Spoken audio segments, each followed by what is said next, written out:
ராதிகா, இது என் வாழ்க்கை சம்பந்தப்பட்ட விஷயம். விளையாடாம தயவு செஞ்சு என்ன நடந்துச்சோ அதை மட்டும் சொல்லுங்க. ஐயோ ரேவதி, நான் ஏன் உங்ககிட்ட போய் சொல்ல போறேன்? நான் சொல்றது எல்லாமே உண்மை.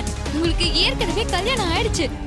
அததான் இந்த வீட்ல இருக்கிறவங்க உங்ககிட்ட சொல்லாம மறைச்சிருக்காங்க.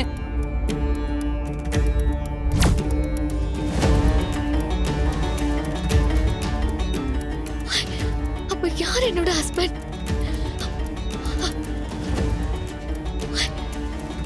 அப்படி எனக்கு கல்யாணம் ஆயிடுச்சுன்னா என்னோட ஹஸ்பண்ட் யாரு? உங்களுக்கு அவரை தெரியுமா? அவர் யாருன்னா ராதிகா. நினைச்சேன் நீ இங்கதான் இருப்பேன்னு. வா என் கூட. விடுமா டாக்டர். நீங்க சாரி ரேவதி, இவ என்னோட பொண்ணுதான். இவ பேரு ராதிகா. வா போலாம். மா என்ன விடுமா. வா. என்ன விடுன்னு சொல்றேன்ல. ரொம்ப சாரிமா.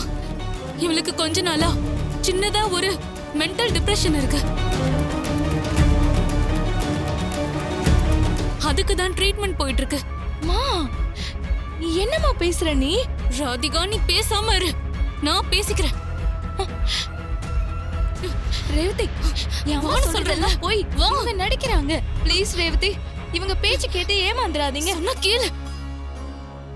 போதும் ராதிகா, இன்னொருத்தர் வீட்டுக்கு வந்து இந்த மாதிரி பேசுறது ரொம்ப தப்பு. வா நம்ம வீட்டுக்கு போலாம். அம்மா, நான் எதையும் தப்பா பேசல. நீ ரேவதி கிட்ட நடந்த உண்மையை சொல்லு. இங்க பாரு ராதிகா, உன்னோட இந்த ஓவர் இமேஜினேஷன்னால இங்க இருக்கிறவங்களோட லைஃப் ஸ்பாயில் ஆயிடும். வம்பு பண்ணாம வா போலாம் முதல்ல. டாக்டர், உங்க பொண்ணு சொல்றதெல்லாம் நான் தான் சொல்றேனே ரேவதி. ராதிகா சொன்ன எதுவுமே உண்மை இல்ல. எல்லாமே இவளோட கற்பனை. இல்ல ரேவதி, இல்ல ரேவதி, வீட்டுக்கு வா. நான் சொன்னது ராதிகா. உனக்கு கல்யாணம் ஆயிடுச்சு.